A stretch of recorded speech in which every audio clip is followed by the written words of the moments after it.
Okay, in the last part of session 2, I was describing the unfortunate demise of Adalbert's right hand. But this comes with a new information about these characters, about the NPC characters. So, let's get to the first one. So, Garland Schiller, now known as Schmidt, which I have renamed to, he now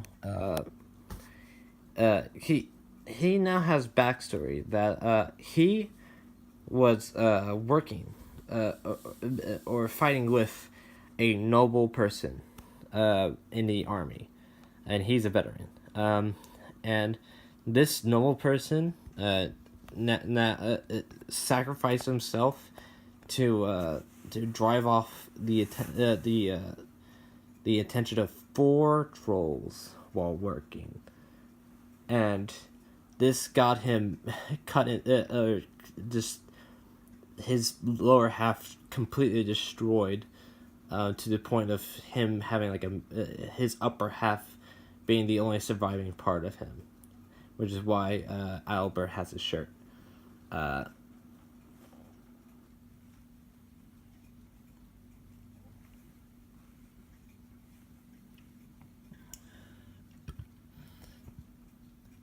And so now Schmidt has like a personal thing against Adalbert. So and this will be further conflict in the newer parts of the campaign. Okay, now we're gonna go to the other NPC. That would be Hans. So Hans, I think I've kind of made his character a little bit worse, and you mean, what do you mean exactly? Well, here's the thing.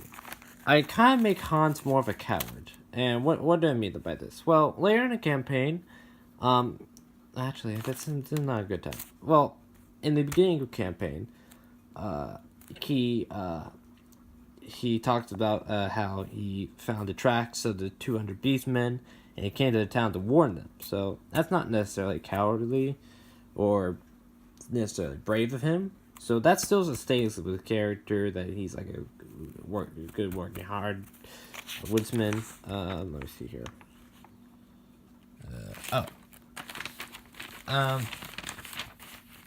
And Dry Trek, he still stays the same character. I tried to add more stuff to him, but he's kind of a hard character because he dies so soon in the campaign to add. However, he does give a crap ton of motivation, which I'll speak about later. And now we're gonna talk about Granny. So, Granny is quite important for this campaign. 1, I've established a rule to all my players that if they find someone who is in that specific career, let's say they oh man, I see Master Wizard, I'm gonna go up to him and ask him to train me. You could do that, and maybe that'll work. And maybe you could be trained to, Master Wizard or Journeyman Wizard, and then you have to learn your own shit.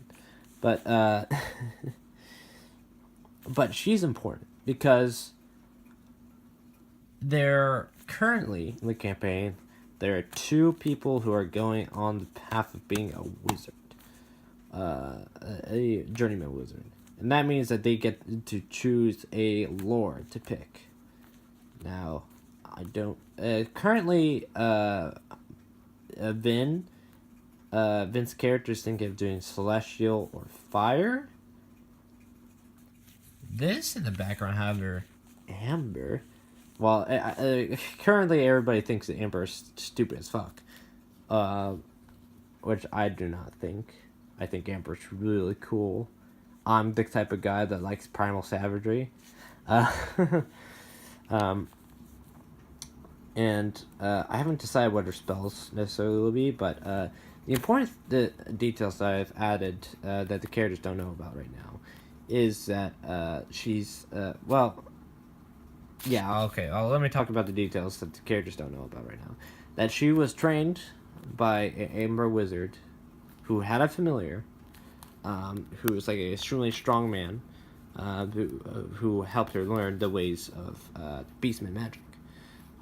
She didn't necessarily change a lot from the magic that she learned, because she later just joined up with the village of Udegard and just stopped using magic and started investing herself into healing.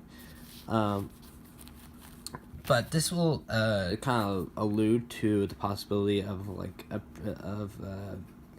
communing with beasts and getting like certain like familiars as a wizard, and this also presents an opportunity for the wizards to join up with the Amber Order, and because she is a journeyman wizard, which means that she can technically teach people how to use amber magic, and that's important. That's very important. And this also presents an opportunity for Albert, if he does not kill her, and I'll talk about that later. If he does not kill her, that he will that he could train under her if he wants to. However, he is leaning very hard on the priest direction, but we'll see if he. I mean, you really just need willpower for wizard stuff. You can use it, but mostly you'll be using wizard willpower, and